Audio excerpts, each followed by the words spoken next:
Hello, and welcome to Attunement. In this podcast, I, with the help of some of my powerful friends, will be exploring healing personal, intergenerational, and collective wounds, the side effects of oppressive power structures, activation of connection to spirit, oneness and awareness, and the intersectionality of it all. Let's connect the dots.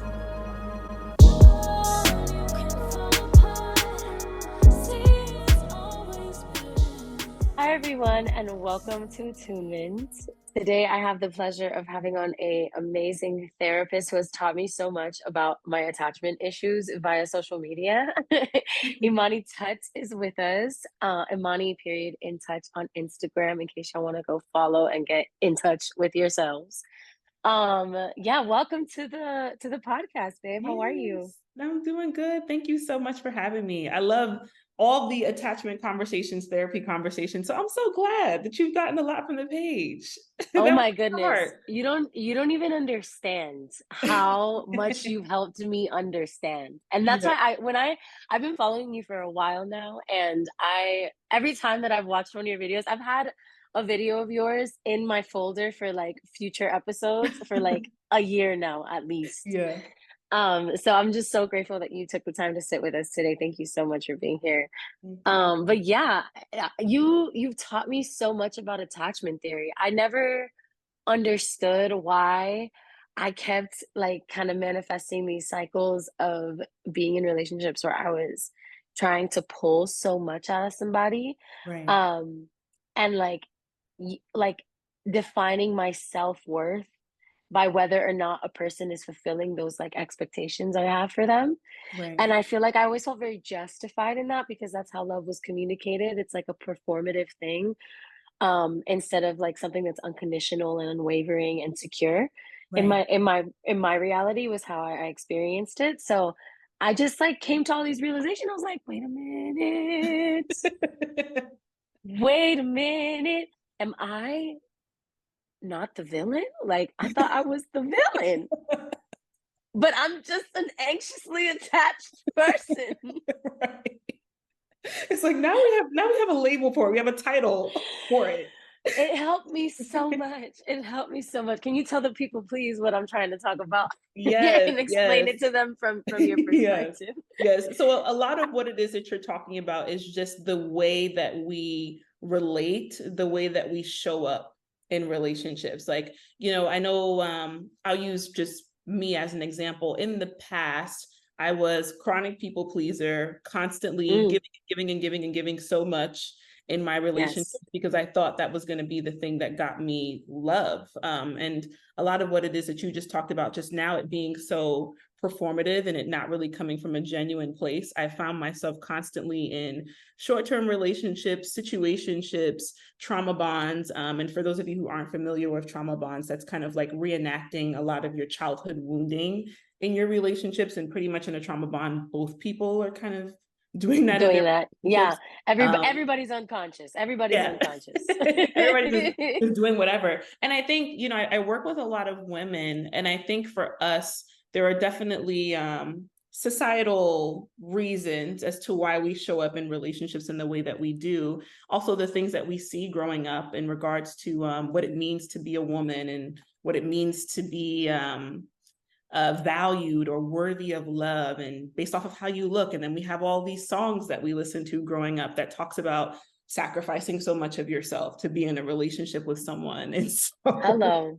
And so like, I kind of think about it like the heart of R&B. Exactly. Literally. Self-sacrifice in the name of love. Right. Like self-sacrifice in the name of love. Right.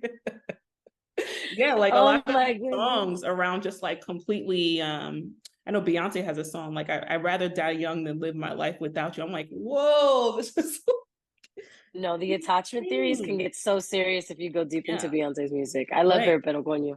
I know, I love her, but the codependency is the codependency is real.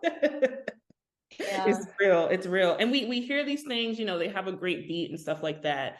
But I think, the reason why so many people connect to it, why they relate to it, is because that we do feel that way. Like we do feel lost without the other person. We do feel like we don't know who we are if we're not with someone else. And so a lot of my work has really been around really getting people to kind of go through this identification process of like, okay, this is how it is that you're showing up. This is what it is that you want. This is like the end goal. You want the healthy relationship and stuff like that. But it all really starts with you. It starts with you being healthy, you knowing what it is that you want, not getting to this place where we have a lot of these distorted beliefs that I have to sacrifice so much of myself to get the relationship that I want, the relationship I desire.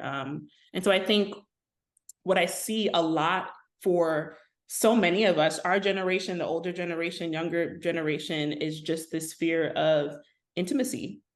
People showing So fearful of ourselves and intimacy. yeah, like And I people and I seeing I more. feel I feel like I hear that too because a lot of us grew up in households where intimacy wasn't encouraged. Like Right, maybe being in each other's business is encouraged, but that doesn't equate to intimacy, I feel like. And just because you know everything about me doesn't necessarily mean, and yeah, you might be supportive and you might, you know what I'm saying? All of those things might be there. But there's something to be said about the quieter moments when you're in distress as a child or you're in distress, like emotional distress, and it might not make sense to the person that is trying to co-regulate with you or like help you learn how to self-regulate. Like most of our parents didn't know how to self-regulate. Like right, and it's not their fault because everyone is a product of what we're all a product of, which is like colonization, and like yeah, and all of the and I'm talking specifically in the United States, but all around the world globally, we are all in collective state of like leftover traumas of what colonization has done to all of us and is also right, still actively doing in a lot of places. You know what I mean? right, Like it's not like something that's stopped. It's active genocide is going on and active apartheid is going on and active these things are active. And we'd be so remiss to like just blame it on the fact that people are awful right, when it's like there's a reason that we're all in this mentality of disconnection and fear of intimacy because a lot of our connections have been either ripped apart by colonization or even in the households of those who are colonizers, which is what I feel and understand also is like imagine the depravity of connection that exists in that house right, like how disconnected you have to be on an intimate familial level in order to exert so much hatred yeah, and project so much insecurity which turns violent in most circumstances right, onto everything around you that you don't understand or don't agree with. right, It's like that, like imagine how misunderstood or disconnected you are from yourself and embodied, how disembodied you are to yeah, act like that as your default in the world, right, right. Yeah, you everything know? that you're talking about now is survival mode. When we Yes, basically everyone have is in to, survival mode. yeah, yeah, we basically have You to can't be disown our contemplating your authenticity. attachments. Yeah, you Right, can't be contemplating your attachment style when you're trying to like make ends meet in right, capitalism. Like, right, right. Ain't no time for tears, ain't no time for being anxious and stuff like that. I mean, I know growing up for hmm me, like listening to conversations with like older women in my family, it was like, it's like, oh, like stop all that crying. Like there's no time for crying. There's no time for authenticity. There's no space for authenticity when I'm thinking about how am I going to pay my bills? How can I just show up and make sure that I'm okay, make sure that everyone else is okay? And so when mm, survival needs, when your survival needs need to be met, it's like authenticity, emotional intelligence, emotional regulation, all that stuff kind of goes on the back burner because it's really about hmm how can I just make it to see tomorrow? Really, that's what hmm it is. 100%. And I also feel like, we all have different degrees of emotional intelligence that we were raised around. It's like some of us have two parents that are emotionally intelligent and have that blessing off bat in life where like you get secure attachment and Right. you don't have to worry about the kind of stuff that, that we're maybe talking about. But Mm-hmm. then, a lot of us, though, either there's one parent who is emotionally immature and the other one is constantly compensating and trying to doing the emotional labor. And so you learn love as being that kind of parent. Right. And in the dynamics where like you're the one that's constantly having to do the work and that's what you learn love means, you know, Right. which I think becomes anxious attachment, I think is Yeah. like that Mhm. relation. Yeah. Or it's both of your parents are emotionally immature and unable to show up for you and teach you what secure attachment looks like. And so you become avoidant because Mhm. intimacy completely scares you because you never had that. You never Right. had the luxury of understanding your innermost and most formative relationships show you Right. what intimacy actually looks like, what accountability actually looks like, what taking responsibility for your own emotions actually looks like, you know, like Right. that's not in a lot of our playbook Yeah. growing up, Yeah. I Yeah. think. From Yeah. what I've Yeah. noticed in my experience of people too, as I'm in this Yeah. dating world or whatever the fuck, you know, Yeah, like, yeah, yeah. And I talk to so many different people from all different walks of life. People yeah, who grew up in two-parent households, people who grew up in a one-parent household, or people who were like, I didn't have any of my parents. I was raised by my grandmother, or I grandmother, was in yeah, foster care, or something like that. And it really, one of the things I always say when it comes to attachment theory is your relationship with your caregivers, whoever it was, it sets the template for all of your other relationships in your life, and so a lot of the times yes, when I first see clients in therapy sessions, I'm like, okay, like tell me a little bit about your childhood. And they're like, oh, everything was great, my mom did this, my dad did this, always, or like yeah. it's always like, oh, everything was fine. And then like, once we really start getting into, okay, like what were some of the things that you liked about your childhood? What were some of the things that kind of made you uncomfortable? How does that relate to how it is that you're showing up in this current relationship or your dating experiences? That's when we really start getting into, oh, okay, like there were some inconsistencies. And what I try to tell everyone is that no one has grown up in a household where their parents were able to be consistent and predictable 24/7. Right. It's I mean, not no, it's not possible. There's something there. There was something they're that human. happened. Right. Right. Like they're not going to get it right. And so I always say like there's something there, especially if you find yourself really, really struggling in your romantic relationships, there could be something there for you to explore in regards to what did I learn about myself? What did I learn about relationships and how they work? Because inevitably your relationship with your caregivers is going to teach you what is possible for you. And so if I saw my mom and dad argue all day long or they abused each other all the time, I believe that abuse is the only thing that's Yeah. possible for me. Yeah. Yep. That is definitely my cycle. Yeah. Yeah. Yeah. It was um, mine for at a certain point too. I mean, granted, my parents weren't necessarily like abusive towards each other, but right. Like it just yeah, it depends on what we define abusive as, right? I feel like even now right. you and I will both probably defend our parents to the death just because Yeah. they are wholeheartedly good people and have been good to us. But Yeah. then it's also, I think part of my healing has been understanding my parents as something other than just my parents, which is Right. people. Mm-hmm. And when I separate them as people and I objectively look at the way that I've seen their dynamic and how it's affected me and what I understand love to be, I would say that it's not the healthiest Mm-hmm. situation. You know what Yeah. I mean? And I think that I've had to unlearn a lot, and I think it's taken me a long time to get to a point of understanding like why the cycle I'm in is the cycle it is. You know what I Yeah. mean? And like you said, it just has to do with what you see. It Right. has to do with what informs your reality and what you grow up with. You know, what books are you reading? What music are you listening to? What movies are you watching?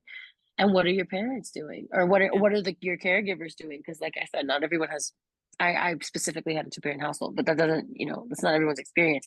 And also that particular experience is not the optimal ideal experience that everybody likes to claim.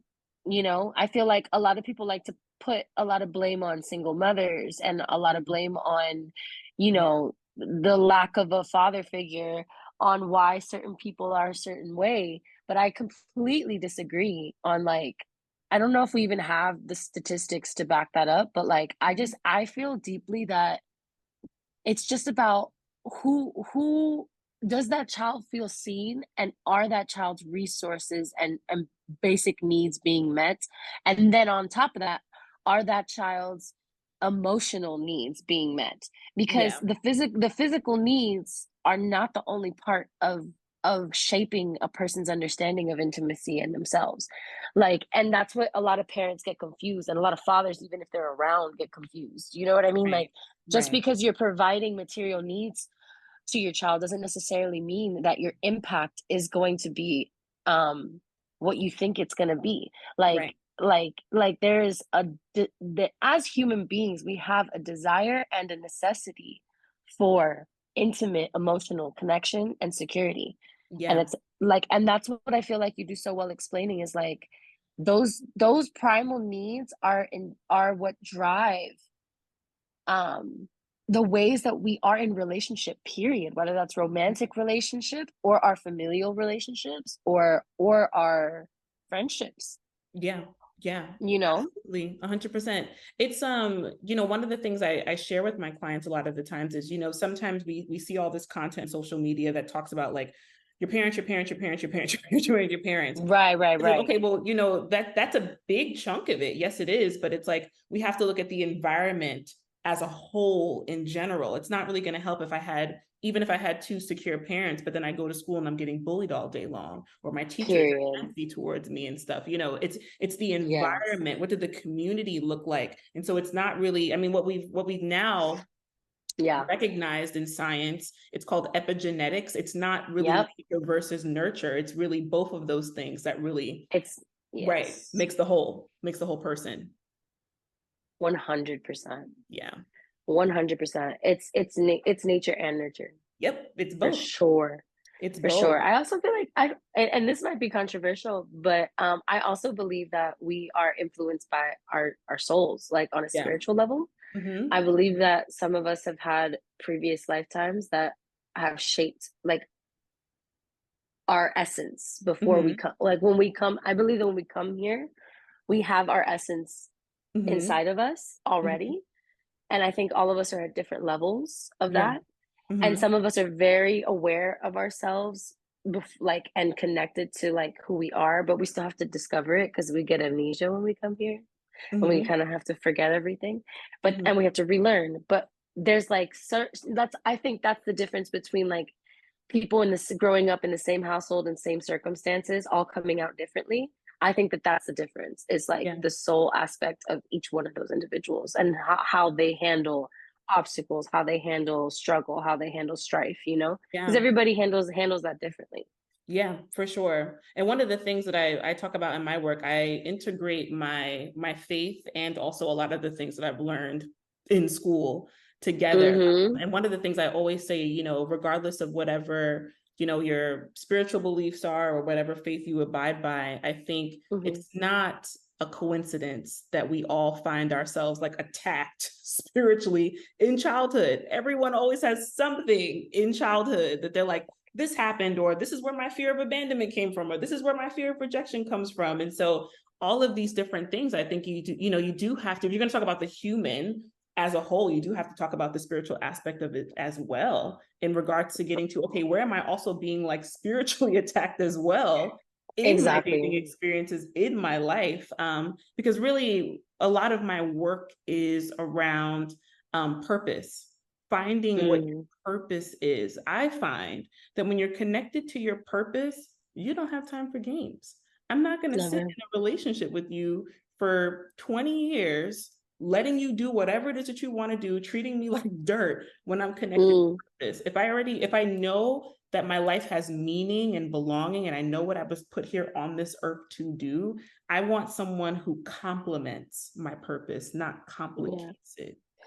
Yeah, I think that I would love to explore this a little more, because I feel like a lot of people find themselves feeling like their purpose is to Yeah. heal these attachments that they're in, Yeah. or whatever children come from these attachments. They feel like it's their purpose to raise these children and commit their entire lives to these children's well being, which sometimes includes staying with a partner that they don't necessarily want to be with, because Mhm. they want to provide whatever their ideal relationship dynamic is for that child to grow up in, like from their understanding of what Yeah. the best scenario is. Yeah. So Yeah. what do you feel about that? So this is my thoughts on that. I don't think personally that Mm-hmm. anyone's purpose is to stay in something that is harmful to them. Because Period. I think about it like this. A child seeing you endure what actually happens in an abusive or an unhealthy relationship, that's not going to Mm. save them from themselves or make them say, okay, well, I'm going to do something different. You know, logically in our minds, we may think about it in that way and we think that that makes sense. But, you know, children are like sponges. So they're just going to repeat a lot of what it is that they see. And so to kind of have this mindset that, like, okay, I'm going to stay in this, and this should me being in this is going to help, I guess, save my child or whatever the case may be, because I don't want them to not have a father, I don't want them to have a mother, like whatever the case may be. That's your kids are secretly hoping that y'all break up. That's Man, my opinion. But it's a man, lot on their little nervous systems to see you endure that. Wait, what I always say to my yo, clients too, a lot of the times, is yeah, like, your kids probably need to see you advocate for yourself. Your kids probably need to see you stand up for yourself so that they know this that it's is possible for them to do that when it's time. that is the realest shit I've ever heard in my life. Yeah, Yes, that yeah, is true. And yeah. that's the thing is like I feel like adults are very dismissive of kids' Hmm. intuition about things. And they're like, oh, you don't know what's best for you yet. Don't worry. You'll know later how much I sacrificed and how much it meant. And it's just like, yeah, so I'm older now and no, Yeah, yeah, it wasn't yeah, worth it's not worth the sacrifice is what I feel. yeah, yeah. Because And why think are about it. we equating self-sacrifice with love? I think that that's also something that I need that I've been exploring a lot within myself is like why do I equate love with how much I'm able to pour into something for it to become what it's supposed to become Right, or what it could become. I'm saying like right. because who am I to say what they're supposed to become? But I Right. do see a potential right in these people that I'm pouring into. It's Yeah. like I have this capacity to see people's hearts beyond what they front because that's Hmm. one of my spiritual gifts, you know? Hmm. And so I have this tendency to see that and see like the hurt version, the reason why and the version of themselves that's possible when they get rid of that reason why, Yeah. which is a process. But what I've learned as I've gotten older and as I've grown is like you can't speed that process up for anybody. Oh, And if you and all you're doing when you're putting yourself in those scenarios is putting yourself in the role that you play so well of caretaker and yeah. of emotional processor and of care like just like provider of the space, Right. being the container for someone else's healing. Yeah. And I'm just like I end up being like like just what's being projected on. And Right. I think that because for a long time that those projections felt real, where they felt like I was being told my truth. I was able I was I was so unrooted in who I Yeah. am and Yeah. myself and so insecure that people could tell me who I was. And so, in a relationship dynamic where I'm trying to be vulnerable and intimate, where someone is not willing to be vulnerable or intimate because they are emotionally unavailable, being hit with that mirror of vulnerability is probably not only painful, but very traumatizing for them. Yeah. And so I'm putting myself in a scenario where I'm triggering this person over and over again by being my authentic self, by loving them very authentically and very hard, you Yeah. know? But then that being overbearing and then me trying to and then me finding my self-worth questioned Yeah. instead of their availability Right. questioned. Right. Right. Right. Yeah. Because I was Yeah. internalizing everything that was being said to me as truth. Like Yeah. I'm too sensitive or I'm too this or I'm whatever it is that comes up for me. Yeah. And then that projection happens where they're like, you know what, I'm going to deflect this because I'm not ready to go there. Yeah. And instead of me being like, oh, they're not ready to go there, I'd be like, what's wrong with me? Right. Right. Internalize. you know? Yeah. And Yeah. then you stay in the cycle because you think you're the problem. Yeah, yeah. And I noticed too, like if you're someone who is more anxious in your relationships, a lot of the times you're doing a lot of the emotional labor in the All of it. relationship. Yeah, yeah, I pretty much love me all of some it. emotional labor. I love me some emotional labor. Yeah, yeah. You're doing pretty much all the emotional labor. And if you're someone who's very anxious, you most likely usually probably get into relationships with people who are the opposite of you. So people who are avoidant. Yep. And so it ends up being imbalanced all around because a lot of the Yep. times you have feelings, like when the anxious person tends to have feelings, a lot of the times the avoidant is looking at them like, why are you coming to me with this? Like, why aren't you processing and internalizing this yourself the same way that I was taught to internalize and process things myself? Avoidant people, a lot of the Yes. times they'll figure it out on their own, and then maybe they'll come back to you and tell you what it is that they're doing. But Maybe. a lot of the times, right? Maybe a lot of the times for I was also very anxious too. A lot of the times for us, it's like, no, I want to talk about it now. I want to fix it now. I love hard. I want to just kind of get to the point. And they're looking at you like this feels very unloving. Like, why are you doing this? Why But are you on my ass? right. But what I've noticed too, a lot of the times for those of you, here who are listening, who are anxious, who are more on Right. the anxious side, it really is a lot about learning how to let go of control and letting people be, letting them show up in a way that they choose to show up, and Letting understanding them be who they season, are. the season that they're in their lives. You can't really necessarily go in and save them from that. The same way that nobody Mm, can come in and save you from where it is that you're at. So it is a lot of that because I think yes. what we end up doing as anxious attachments is we have all of these good intentions, right? Like we're so nice, we're so giving, we're so like we have all these good intentions, but we don't see how a lot of the times we can be enablers too, because we're trying to coddle everyone and make Oh, sure that we give to the point where they don't learn any level of self-sufficiency doing things on or their own. reciprocity. They Yeah, also don't learn reciprocity in that right, because you consistently give at your same level, even if what is being returned back to you is not matching and or is subpar in right, comparison. right, And every time that you try to be like, hey, I have a need that also needs to be met, the same way that I intuitively meet your needs and you don't even have to ask me, yeah, cool. I am not getting that. So I'll communicate with you, hey, I have this need. But if right. your response to that is, why do you have that need? Yeah, Or that need doesn't make sense to me, so right. I'm not going to fill that need. Mhm. Or even better, wow, I hear you that you have that need. I am so sorry that you have that need. I Mhm. understand. I'm going to change, and then zero change happens. Nothing happens. Yeah, Right. yeah. So Very it's like, logical. I like to go to people who are more so avoidant. And I'm anybody who's listening to this who's avoidant, you guys are not terrible people. I think you guys are really dope. If I ever need advice, like logical advice, I usually come to people who are avoidant because there's such logical people. I think that's one of their strengths. But the downside of it is that there needs to be a balance. And the same way for us as anxious people, there needs to be a balance for us too. Like we have to know when self-preservation needs to kick in. Like we're so yeah. giving.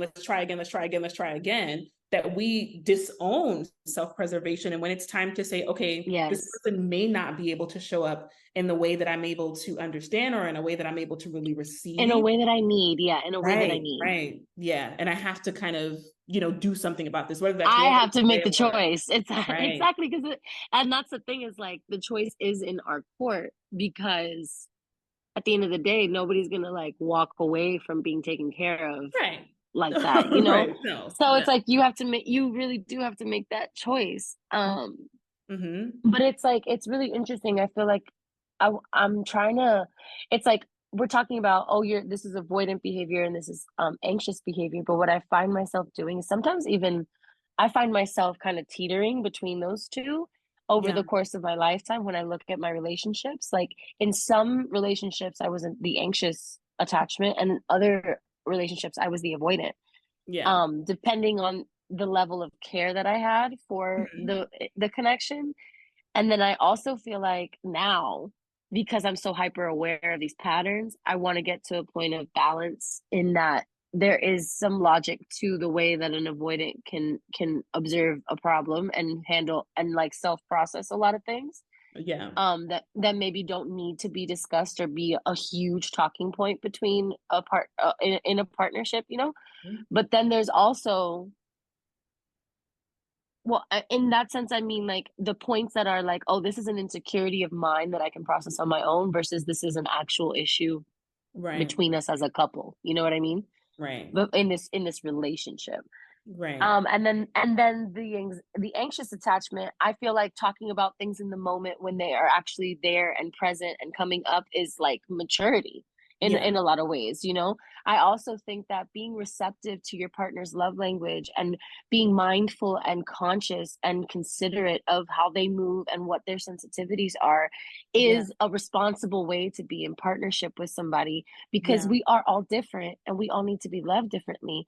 And it takes that extra effort if you do want to have a person in your life at that level of intimacy. It Right. does take that extra step of effort to get to know them and to hold them in such a way that they feel held, you know? Yeah. Yeah. Like Yeah. that is your responsibility as a partner, in my Yeah. opinion. Yeah. And that's why I think, really even because I talk about like secure attachment, which is really when you think about it, getting to a place where there's just this balance, really. Like there's a balance of like being able to self-regulate, but then also knowing when it's time to co-regulate. Secure people aren't Mm-hmm. like these, it's not like they're like these angels or like these perfect people. They do Right, right, right. sometimes struggle with avoidant tendencies, or they may even struggle with anxious tendencies sometimes. But I think the thing that's different with them is that they really are they really hone in on something called interdependence, which is a healthy reliance on, yes, themselves, but also the other person. And so it's not like an avoidant who's completely like hyper independent. And then it's not like an anxious attachment who's like super codependent and like sacrificing all their needs for the other person. You get to this place where you're kind of like in the middle of like, okay, I understand that being in a relationship with someone does require a level of sacrifice, but it doesn't require self-abandonment. That is completely different. And I Different. think that's the nuance Ooh, sometimes that we don't see on a Instagram, because I word. think a lot of the times we see like just your needs, your needs, your needs, your needs, your needs. And I'm like, okay, well, what's gonna happen now when you're in a relationship with A whole someone bunch of little else? narcissists. Yeah. Yeah, I'm like, I think we've gone a little bit too far off the deep end. What's going to happen when you're in a relationship with someone and it's not going to be about you? Maybe it's about them. And so it is kind of like assessing, okay, who right now has the greater need? It's not that I have to completely disown how I feel, but let me put that to the side to center in the other person. And I can also trust, I can rely on the fact that the other person is also going to do that for me. That's what a reciprocal relationship looks like. The Yes. issue is that for most of us, it's only going one way. There's someone that's doing all of this sacrificing and And the someone doing willing. all of the taking. Yes. Yeah. I 100% agree. I Yeah. 100% agree. And I'm hoping, my hope and prayer for myself is that whenever I get into a relationship again, like that it will be of that secure nature where I can do that interdependence, Yeah. and also even the self-regulation necessary. But then also when things come up, I've noticed what's important to me is that if we're talking about an issue that exists between us, that we're talking about the issue. We're Right. not like moving into any type of like personal feeling a type of way Mm-hmm. about said issue. It's just like, no, like this is what's coming up as an obstacle for us. So how are we looking at this to get over it? Like Yeah. what can either one of us do? Both of us have to be present and ready to self-reflect and ready to contemplate, like how can we show up better to make sure that this energy between us is able to Yeah. not be what's happening, you know? Yeah. Yeah. I think Because it's hard for that's what a some healthy people. couple is. Yeah, I think it's really hard for some people because this is when defensiveness wants to creep in, your Oh my God. ego wants to creep in. And I've seen a lot of people in relationships use moments where their partner is bringing up something that they don't like to then say, like, oh, I don't like that you do this. Well, Right. well, Well, this is oh like, my whoa, God. You like, don't even understand how many times that happened to me, dude. yeah, You yeah. don't. It happens a lot because they use those moments as like as if they're like these invitations to now bring up I guess, what your grievances are. All of the And my thing is like, exactly. you know, I always tell people when that happens in your relationship, it's being able to acknowledge it and address it when it happens, being able to say, okay, you know what? I see that in me bringing this up, this also brought something else up for you as well. I want to be able to talk about that with you, but can we handle this first situation first and go back to what it is that you're bringing up? Because that's just as important to me. Yeah, I agree. And then I also feel like there's some personality types, like toxic people and like narcissistic people who like will use those moments Mm-hmm. specifically to gaslight you Yeah. and to deflect anything, taking accountability for anything. Yeah. Um and like use it to confuse you because a lot of Right. the time the person who's addressing something, they're just sensitive, right? So they're trying to bring up something that they're feeling sensitive about, which 99% of the time it's not even just sensitive, it's just awareness of the fact that they're being mistreated. And Right. so because the person doesn't want to take accountability for that level of mistreatment, they then project onto the person Yeah. that like actually they're the problem Mm-hmm. or Mm-hmm. even the source of why they get mistreated by this person, which Yeah. I've seen happen a lot Yeah. too. Yeah. And that's why it's kind of like I tell people all the time, like you can work on self-awareness, emotional intelligence, you can learn all these techniques and stuff like that. But like if you're not in a relationship with someone who wants to learn about themselves, someone who's self-aware, someone who's emotionally attuned, like it doesn't matter. Like you learn all this stuff. They're gonna It throw it literally, at the end of the day. literally, Yeah. literally, and they're not ready. And Yeah. that's what it is at the end of the day, is what I'm learning is like you have to be able to assess somebody. So for some of us it takes like 2 weeks to know, okay, this Mhm. person is emotionally unavailable. Some Yeah. of us it takes fucking a year and a half of cycles, you Yeah. know? Yeah. Yeah. And it's you know, Yeah. just Yeah. depends. Some of us are in this for 20 years, some of us are in this for 5 years, some of us are in this for 6 months. Like it's like it's your own capacity for Hmm. disrespect, Yeah. really. Yeah. Yeah. I notice a lot of the times too, either an inability to assess things accurately or just not wanting to assess things at all because it feels like you're Like full passing denial. judgment. Right. Right. And then that then leads into being just completely in denial. But my whole thing is like, I mean, you go to the store and you judge the fruit that you're gonna get, you judge the vegetables that you're gonna get. You gotta be able to Right. like see things for what they are. And it's not about like having to shame or chastise people, but it's being able to say, okay, like this is an apple. It's not an orange. It's an apple. And I'm Yeah. going to go with that. Yeah. I think sometimes too, though, there's the element of like guilt and shame coming Yeah. into the conversation because a lot of people who are told like, hey, like actually I've sensed that you're an orange and I'm actually looking for an apple, right? And I say that Right. to you, a Mm-hmm. lot of people will be like, well, is me being an orange not good enough for you? Mm-hmm. Mm-hmm. And Mm-hmm. then that spirals somebody who is sensitive or somebody who really cares about what this person feels and is is Right. is a caring person. They're just going to be like, no, it's not that you're not good enough as a person. It's just that you're not an apple. And that's what I'm literally looking for, an apple. And you happen to not be an apple, like no offense or nothing. And it was my Yeah. bad. I should have known I wanted an apple. Like I didn't know yet that I Yeah. wanted an apple. I thought you looked like an apple to me. Like, I'm sorry. And I thought I could turn you into an apple, but it turns out oranges can't become apples. And I'm so sorry. Right. That's it. That's But it. I gotta go. But that whole like abandonment wound coming up and causing those like conversations of guilt and like projection and like you're being an asshole or you're doing this and you're trying to find flaws in me.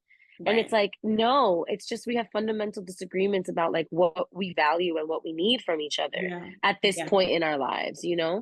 But some Yeah. people stay in those cycles because they feel bad, dude. And it's like pity cycles are bad though, bro. Yeah. Don't do Yeah. don't do the pity cycle. If you pity your partner and you're out here like, oh, I just feel so bad because I don't know what they're gonna do without me. They're not gonna be able to survive without me. I literally do all of their emotional processing for them. What are they gonna do without me? Yeah. Like, like get up, Yeah. Yeah. stand up. I love that. Um, there's been so many times where I've felt those same sentiments, but I have to keep it professional and cute. But Of I course, of think course, of course. I think from from what you just mentioned, I think it's really important to understand what your core wounding is. So, like, if you're someone who's very anxious, you have a core wounding around abandonment. And that's one of the reasons why anxious people tend to do a lot of fixing and, because inevitably at the end of the day, they don't want to be abandoned. So it's like, whatever I have to do, if I have to alter myself, if I have to perform, I'm going to do it. I'm gonna do whatever it is I need to do to make sure that I'm Yes. needed by you or that you stay. And then someone who's avoidant, their core wounding is more so around rejection. So kind of like what you mentioned around, oh, you're saying that you want an apple, but I'm an orange. Does that mean something's wrong with me? They're so afraid of you rejecting them. So that's one of the reasons why they're avoidant, because their core wounding is around Mm, rejection. mm-hmm, Yeah. mm-hmm, mm-hmm. This is Yeah. so real. This is so Yeah. real. And Yeah. then it's all of us being little babies, like getting our feelings hurt. That's literally what it is. It's all of us as little children running around like, you hurt me. Yeah. And there was no that, but that's the issue. Like, your feelings are going to get hurt, but the issue for a lot of Every us growing time. up was that there was no resolve. There was no There's repair. no, A lot of us had yes, to deal with hurt feelings alone. And as yes. a And then child, swept, and right. it's swept under the rug. And then it's like, hey, you coming out for dinner? Why are you Right. Like, pissed? whoa, like you just literally spanked me. Like, what's happening? Like, I just got Bitch. slapped Oh in the my, face. oh my Like, what do you God. mean? Like, what Oh my God. Yes. Yes. like, this is a Uh, little, off. This is a little sorry, off. I don't love you right now very much. Like, I'm very sad right now. This Right. hurts. And Right. you haven't even said sorry, and you won't. So, Yeah. Yeah. That's the oh issue. Because I my mean, God. people are going to hurt you, even people that you love, whether it's intentional that they're hurting you or whether it's completely unintentional that you're hurt. Even in the healthiest relationships. Like I'm in a relationship Yeah, now. This is probably the healthiest relationship I've ever been in my life. And there are times where things are maybe said where it's like unintentional. I'm like, oh my God, I didn't even know that was like a trigger for you. right. Like it's But going to happen, that's but it's learning like, your, yeah, that's right. learning your partner. It's Hmm. being able to get to a place where it's like, what does our repair and what does our resolve in the relationship look like? If you're left to kind of, if your partner's like, oh well, I don't care that you feel that way, figure it out, then that's not going to work. I agree. Yeah. I agree 100%. Yeah. Oh Lord, Yeah. we are all out here trying our best. Yeah. Yeah. Seriously trying our best. And I think the most that we can do is just continue to be as self-aware as we possibly can. And really, I always say this too, because I've been down this road. If you are someone who is a giver, you need to find someone else who's a giver. If you're someone who believes in sacrificial love, you need to find other people who value sacrificial love. I had to learn that the hard Yeah, way, time and time and time and time again. And I was like, you know what? I think I need to get more in touch with my values. Like, what is it that I value as a person? Like, how do I value my relationships? What's important to me in this season in my life? How do I show that? What does that look like? How can I recognize that in someone else? These are a lot of yeah, things that we don't ask because we haven't been taught to ask ourselves yeah. those questions and, be A able to hundred. then recognize it in someone else. It's also I 100% agree. Like recognizing those things within yourself, recognizing your own limits, and recognizing your own desires and needs, I Yeah. think is important. Because I felt like something that I kept doing was I didn't have set needs. Yeah. My needs were negotiable. Mm, Like like if I want this person bad enough, like I'm willing to deal with disrespect. I'm right. willing to deal with being lied to here and there. I'm willing to deal with completely knowing that this person knows exactly what I'm saying to them, but they're 100% gaslighting me right now. So being emotionally misunderstood. Right. Like I am willing to do that, to excavate the Right. version of them Right. or to love the version of them Mm-hmm. Mm-hmm. out of them that is going Right. to be able to meet those needs properly. Because Right. if I show them how to meet those needs by meeting those needs for them, if I'm like, hey, look how easy it is for me to do this for you, then Right. maybe they're gonna be like, wow, look, they do this for me. Maybe I should also do this for them. And even if verbatim, I'm like, hey, can you just treat me like I treat you? That'd be great. That's all I need. Just for you to treat me like I'm treating you.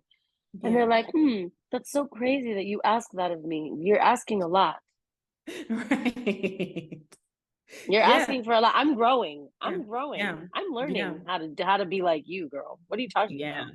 Yeah. People can't give you what's not already within them. They Say it can't again. So say it. Say it they again. can't. They You can't. gotta. I remember I used to think all the time, I was in a pretty toxic relationship about 5, 6 years ago.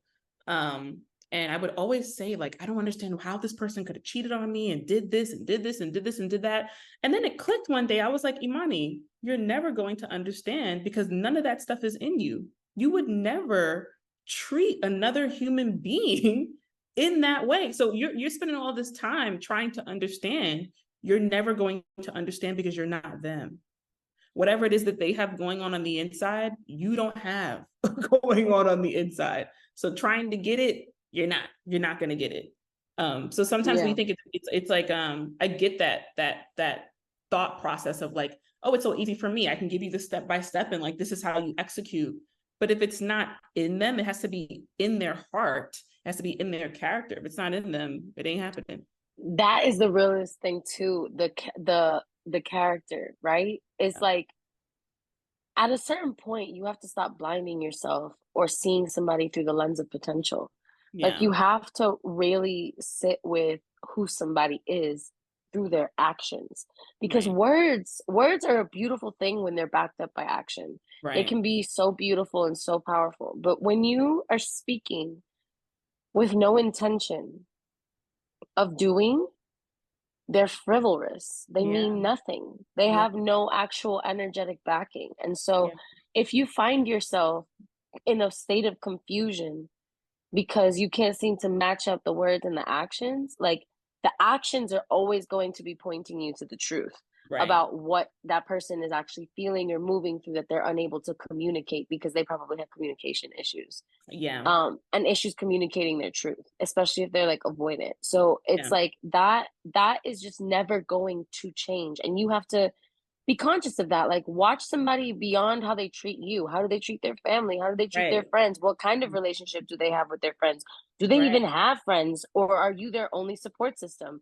Like be mindful of all of those things, because if you're somebody's only support system and you peep that they don't even got friends like that and they're always hanging out with you and yours, and they act weird around your friends too. They don't even like try to interact. They just like are attached to you. Yeah. Like you that's a red flag, bro. Yeah. That's a flag of like, wait, this person might not have the emotional capacity to hold complex relationship, which Right. is like friendship is never going to be linear. Like if all of your friends in your life have only ever told you sweet things, like good for you, but like that you probably haven't grown very much with this person. That person's Hmm. probably like a superficial friend, you know? Yeah. Like Yeah. there's a whole lot that we grow through and learn, and about how people need to be loved and how, you know, they need to be treated. So like it's just mindful to watch somebody. How do they treat people? How because it's going to be consistent. If somebody is inconsiderate of their sister, for example, or like someone's inconsiderate of their mom, Yeah. or their or someone just doesn't have like just doesn't show up to things with intention Yeah. naturally, you know? Like what makes you think that that you're special? Yeah. Yeah. And but that's the thing. We're usually trying to heal some type of unworthiness wound in another person. So we think Hmm. it's going to be different with me, right? Like they treat Yeah, everybody else in their life like this, but they're not going to do that to me. exactly. Which really I think is also kind of paralleled as an unworthiness within ourselves, Yeah.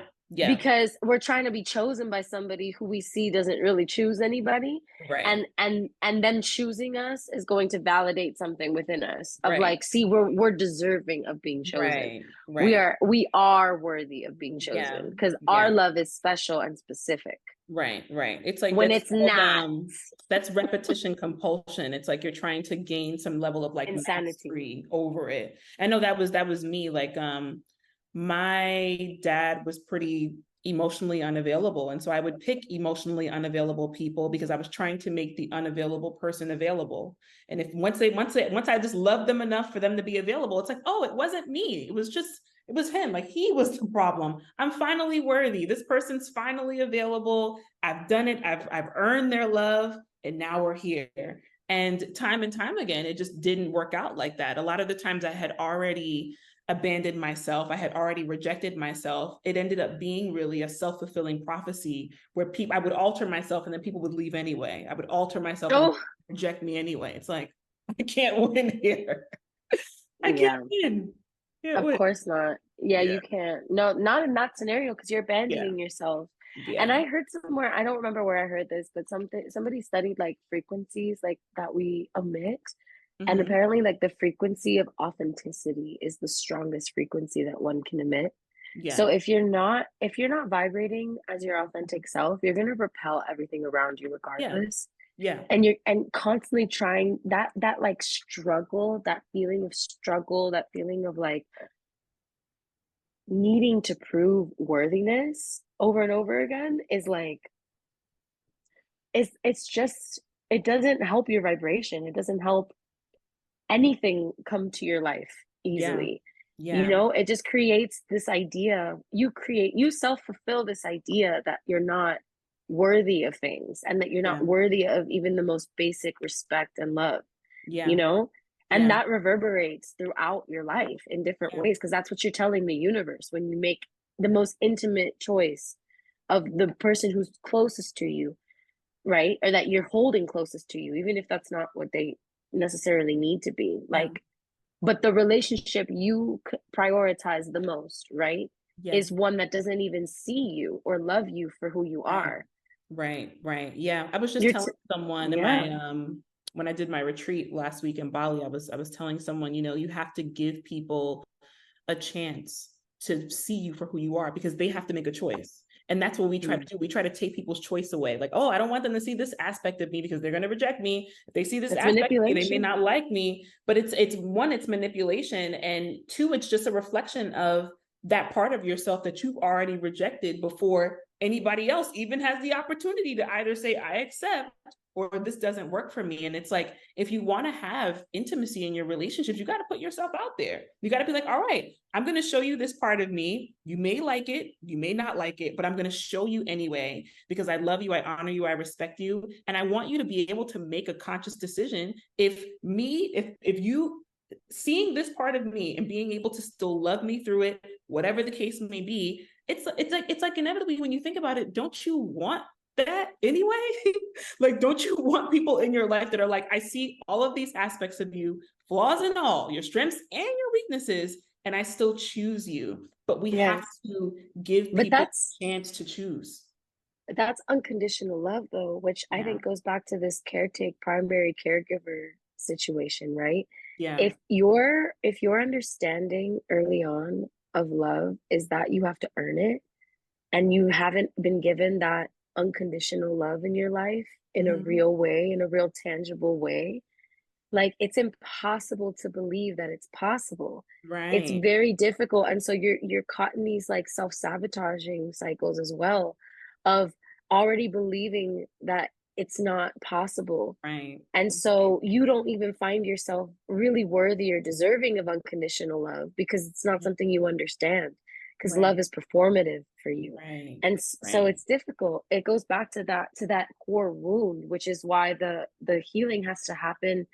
While I think a lot of healing of attachment does happen in relationship, Yeah. like through relationships, I also think it happens a lot through self-reflection and Yeah. through nurturing a relationship with ourselves that's authentic and Right. that where we get to a point where we love ourselves more or equal to the amount of love we're willing to give someone else. Yeah. And that being said, it means in those moments where you're being asked to self-abandon for the sake of holding on to something, you choose yourself and Yeah. you actually actively make that choice because you know that it's the healthier option for you, Right. not the person. And it might not be what's going to make that other person feel the best. And Right. yes, it might make that other person feel rejected. And yes, they might project rejection onto you and make you the villain in that story, and that's fine. But that whole like being nice and people pleasing is literally what costs you your sanity in this Yeah. lifetime. Yeah. And you can continue to put yourself in scenarios to be perceived as nice and agreeable, or you can make the choice to love yourself as hard as you want everyone else to love you. And when Exactly. you do that, and you make all choices moving forward from that expansion and from that like rootedness in self, you take yourself out of those cycles moving forward, because you're able to peep where when it's happening. You're able to be Right. like, you know what, that is a misalignment of character, that their words didn't match their actions the first time. That means that's going to be a consistent pattern, Right. because they can't even recognize that, and I Yeah. noticed this, so I'm going to Yeah. move on, because Right. that doesn't agree with my values, that doesn't agree Right. with what I'm looking for from somebody. Right, right. And I think also too, I love everything that you just mentioned. It's what you just talked about just now is really facing the fear head on, right? Like facing Mm, that fear of abandonment. confronting it. I just made a video about that today, about how sometimes when you have a fear of abandonment, you're so afraid of other people leaving you, but it's like there has to be times where you have to make the decision to walk away. Right? Like Yes. when we're like recognizing like, oh, this is not in alignment with my values. I have to be the one that says no to this. And it's not, I think Yes. sometimes people think about it like, I should just walk away from a relationship and I should just like not care. It's like, no, Give walk up. away, grieve, cry about it, do whatever it is that you need to do, but you still walked away. Right. And so it's Mm. not this whole thing of like, oh, well, I should just like not care and like move on with my life. It's not about emotionally, it's not about bypassing your emotions. It's about actually feeling them, confronting them, allowing yourself Yes. to grieve and still saying, I am going to make this decision of walking away, even through the pain and the discomfort of having to separate myself from this person. Yeah, I'm going through that right now. And I have a song about that. It's called Always Love. Wow. Because the song is literally about walking away when there's still so much love. Yeah. Because it's not that I don't love you. It's not that I don't see your potential. It's not that I don't think you're worthy. I believe you're worthy, and I'll always love you, you know? Right. Right. Because I think you are your own person on your own journey, and you have wounds that have made you come to that have amalgamated to the point that you're at today. And Right. so I just want to be I'm grateful that I've been a part of your healing process, Right. and Right. have been able to communicate with you to a point where you understand yourself more than you did before you knew me. But then I also have to come to this point of understanding that I'm on a different path than you, and Right. I can't be the container for your healing, and Right. also be my own like healer. Like Right. I need to be held as much as I'm willing to hold, and Right. that's something that I need now, and I'm Right. not willing to compromise or sacrifice it anymore for the sake of anything or anyone. It Right. is, I need what I need, and I want what I need, and I'm not gonna like force you to be that, you Right. know. I'm not going to shame you into being that either, because I feel Right. like a lot of people do that too. They stay in these cycles and they victimize themselves, and then they're like, "Oh, you're harming me over and over again." It's like, yes, they're harming you over and over again. Their pattern is consistent, and they will continue to act the same way. Right. You have to take yourself out of that scenario. You have to have the strength to walk away from that pattern, because there is not going to be a change, especially Exactly. the more you enable it. Like Right. every time that you are accepting of your boundaries being broken, you are enabling them to be broken again. That is Right. not any, there's no incentive for the Right. person who's harming you to Right. stop harming you if you continue to allow them the opportunity to harm you. Right. There's Yep. no incentive, Yeah. because they're good grace, great, like they're like, God is not gonna randomly like come to them and be like, you need to treat them better. Like, you know, Right. there's not, Right. that voice has Right. to come from within them, and if it's not Yeah. coming from within them, it's not coming from within Like them, I'm and in. there's Yeah. nothing we can do, baby, but Yeah. walk away. Yeah. Yeah. Everyone has their own soul's journey. Some people I've had to also integrate that hard lesson for myself too. Like some people are just not going to choose to heal. I think sometimes we have to also look at that too. We have to look at that side uh, of it too. Like and some also with people are our not going to choose caregivers, it. Yeah. with our Yeah. caregivers too. Like the same people that we're going to therapy about, when we come back to them with all the therapized knowledge that we have, they're like, that never happened. What are you Right. talking Like, what are you about? talking about? Then you're traumatized all over again. All over again. It's a whole nother cycle, bro. So Yeah. it's like, but it's the same concept. It's like you cannot force somebody to come to the point of healing, because healing is accountability. Yeah. Healing is shadow work. Healing is understanding the role that you play in your own suffering. Healing is understanding the role that you play in other people's suffering, even if Yeah. you don't want to see it. Healing is taking accountability for all the times that you were unconsciously in connection and doing harmful shit. It's like it's taking that and holding it within Right. yourself and letting it be the truth, Right. and not running from it, not denying it, not gaslighting anybody about it, but holding it. And Right. also having to deal with whatever consequences come with that, because we live in a self-righteous world where everybody likes Hmm. to be like, oh, you did something bad, you're bad, and Right. just discard you, so it's Mhm. even harder, I think, too, sometimes, to want to take accountability for the ways in which you moved unconsciously and incorrectly, Right. because there's Right. no grace in this society for the process of the ugliness that is healing and Yeah. taking account. That's why we start dealing with colonization the way that we are, because Yeah. it refuses to look at itself as Right. the problem, and it keeps trying to reform itself within its Right. own system. And it knows the evil that it is, it knows Hmm. the evil it perpetuates. It is not unaware of the violence that it instigates and perpetuates. It Right. is very, very aware of it. It is systematically created. What Yeah. they are really good at, though, is denying it Yeah. and gaslighting it Hmm. and pretending like it doesn't exist or didn't exist or doesn't have compiled consequences over the course of Right. time, Right. right? We talk about things in silos. We don't talk about things in context Hmm. of thousands of years of human history and interaction that has been erased, Yeah. you know?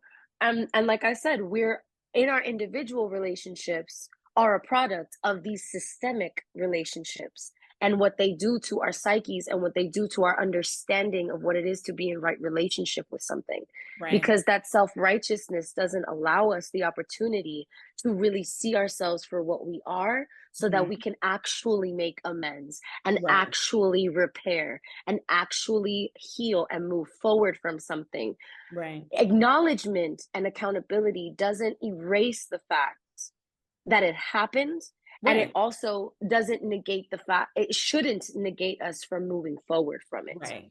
Right. you know Yeah. Yeah. And see, this is where a lot of the times I'm kind of like, okay, well, is this where healing stops? I always think about that, because I'm like inevitably I can't go in and necessarily change a system, but I think it does kind of start with all of us individually, right? It starts with Absolutely. us.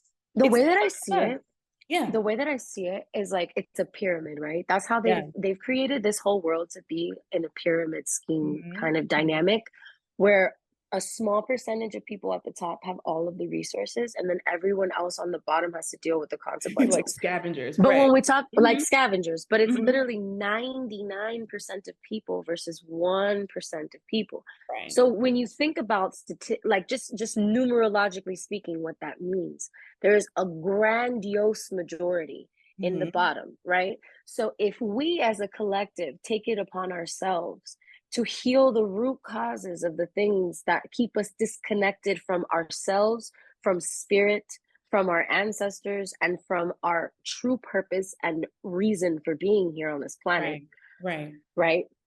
If we take responsibility within each one of us individually, and then in our own communities, in our own families, in our own interpersonal relationships, in our working environments, if each one of us takes the responsibility to show up as our most healed, authentic self, and does our individual work to show up that way, the ripple effect of one person healing is astounding. And I Yeah. know it because I am it.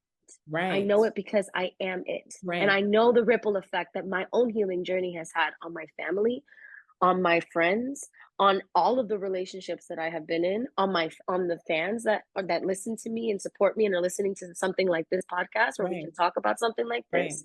Yeah. That ripple effect goes out and beyond just me. So if each one of us on the bottom of that period slowly but surely melts ourselves into softness, we're gonna melt everything down Yeah. into a pool of I everything. agree. I agree. Yeah. I always make a joke in my private community. I'm like, if everybody just takes the time to just like heal and like not put up with toxicity, these people would kind of be like forced to have to deal with themselves because nobody's dealing with them anymore. No one's dealing Yes, with but that I think that's kind of happening collectively. I feel like a lot of women are doing it. this Yeah. work. I feel like Mm-hmm. a lot of women are doing shadow work and healing work and getting in tune with their spiritual nature Yeah. outside of like indoctrinated religion. And Mm-hmm. I think that we're really doing the actual work. And I think that there's effects of that happening everywhere that we see in real Yeah. time.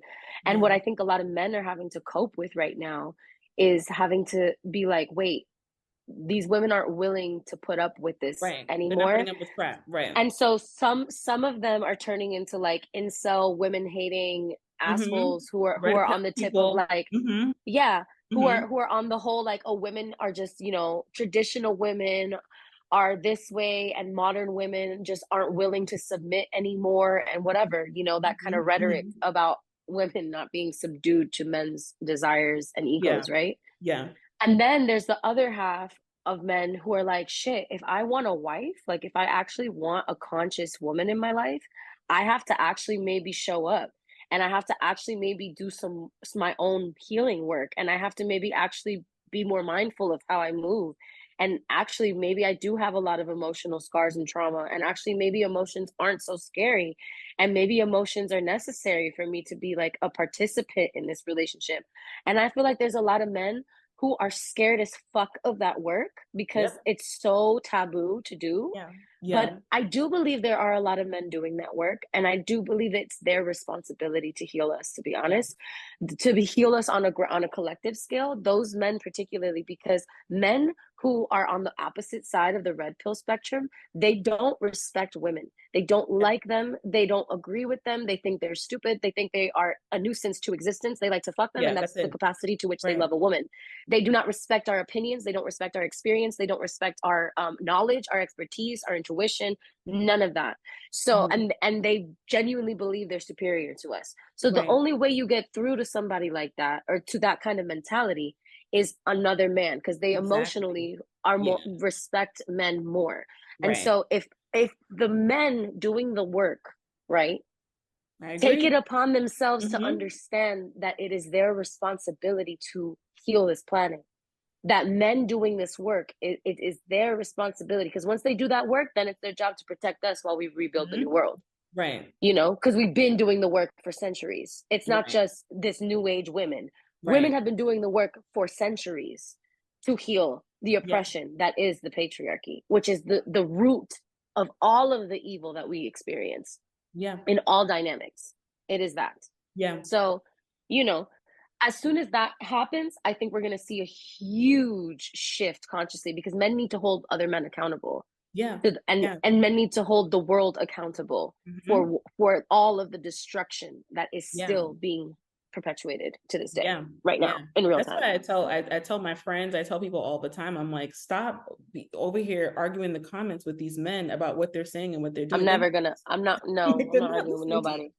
Not Mm-mm. listening to you. I'm like, it needs to be other men that are actually actively doing the work, being, I don't know, whatever it is, father figures or whatever it is to these men. But Commu- they're not listening to you. Community leaders, they could Right. be, I have a Right. lot of male friends who like hold spaces for Yeah. healing men and who like, they do plant medicine ceremonies to open up their hearts and to like Yeah. really connect them to the essence of the universe because a lot of people are really closed off, man. A lot of people have experienced a lot of trauma. A lot of Yeah. men have experienced a lot of Yeah. trauma. Yeah. And And it's like we emotions to just them are like completely just out of the picture. Yeah. Just off exactly, of and it's conditioning about alone. yes, off of Yeah. conditioning alone. Exactly. Mm-hmm. And Mm-hmm. they automatically view they're so disconnected from the fact that they are emotional beings, whether they want to be or not, Right, and right, whether they think they're exhibiting emotion or not, because anger and violence is an emotion. It right. is an emotion. It is all of the other things you're not feeling channeling themselves into Mm-hmm. rage. Mm-hmm. Mm-hmm. And Exactly. rage is not the only It's justifiable not the only emotion. one. Right. No. Ciao. You just said a word. A Thank whole you. I word. love you, and as did you. And I think we're past the hour mark, so I'm gonna cut us off This was because I feel good. like This was good. you and I could probably talk for like a Right, long like time. forever. But I want to thank Yeah. you so much, Imani. Thank you for your wisdom. Thank you for sharing and for doing the work to heal people in the world and make the videos that you do. They reach people. They are so intentional and so special. And I appreciate you and your light. So You. thank you for coming here and Yes, talking thank with you me so much today. for having me. This was a really good conversation, and you're so insightful too. You have a lot of wisdom, and so I know that your audience is just going to eat this up, and probably so much of the other stuff too. So thank you so much Yes. for having me. Thank you, Mama. Appreciate Yeah. you.